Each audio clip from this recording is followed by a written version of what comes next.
अगर आपने किसी से सच्ची मोहब्बत की है ना, तो हमारा चैनल जरूर सब्सक्राइब कीजिएगा।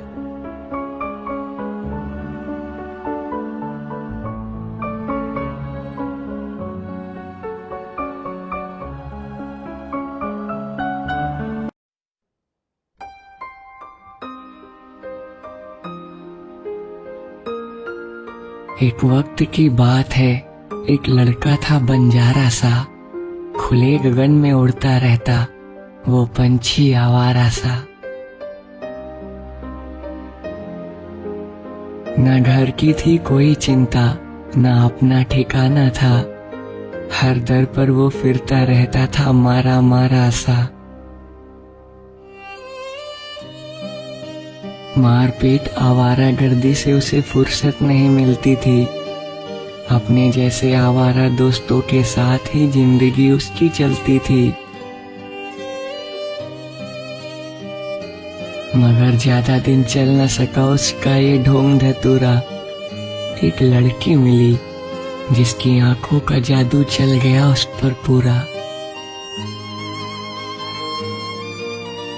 धीरे धीरे उस लड़की को भी भाने लगा था ये आवारा। एक बार मिले फिर मिलने लगे अक्सर दोबारा। दोनों के दिल में ख्याल अब शादी का सजने लगा था, मगर जमीन आसमान कैसे एक होंगे ये डर भी दोनों को लगने लगा था। लड़की ने अपने बाबा के आगे अपना सारा किस्सा रखा, मगर बाबा ने लड़के को एकदम से नकारा। अपनी बेइज्जती सुनकर घर से निकल आया बेचारा। मगर लड़के ने हार ना मानी, मेहनत करने लगा वो, मेहनत करके दिन रात मरने लगा वो।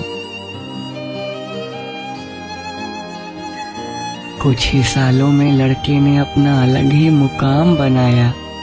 मेहनत हो तो कुछ भी हासिल हो जाएगा, ये दुनिया को समझाया। अपनी खुशी मनाता हुआ लड़की के घर जब पहुंचा, देखा वहां तो जलसा लगा था, माहौल था गर्मा गर्मी का। वहां मंडप सजा हुआ था, मगर दूल्हा दुल्हन नहीं थे। लड़का इतना कुछ समझ ना पाया सही से, मगर अंदर जाते ही दंग रह गया।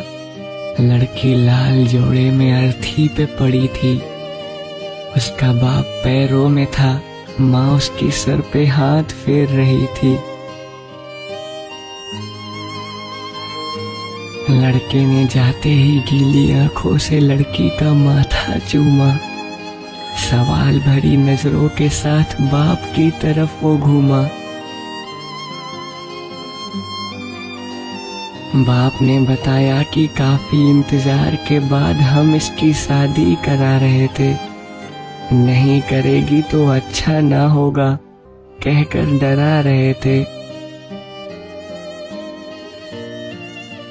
तैयार भी हो गई थी, मगर ना जाने जान क्यों दे दी। जो बात थी कम से कम खुल के तो हमसे कहती। तभी लड़की की छोटी बहन ने एक चिट्ठी लड़के को दी। उस चिट्ठी ने लड़के से सारी कहानी कह दी। लिखा था, मैं अब और इंतजार नहीं कर सकती, मगर तुम्हारी ना होने पे मैं हूँ मर सकती। किसी और का होने से अच्छा मैं दुनिया से ही उठ जाऊं। तुम्हारी ना हुई तो अब और किसी के हाथ ना आऊं। लड़का ये पढ़ते पढ़ते अचानक लड़की के ऊपर ही गिर गया था। जब देखा सबने तो अचानक ही वो मर चुका था। शादी वाले घर से आज 2 लाशें उठ रही थी। उनकी लाशें उनकी सच्ची मोहब्बत की दास्तान कह रही थी। मोहब्बत ने एक आवारा की जिंदगी तो बदली थी, मगर इसके बदले दो मासूम की जान भी ले ली थी।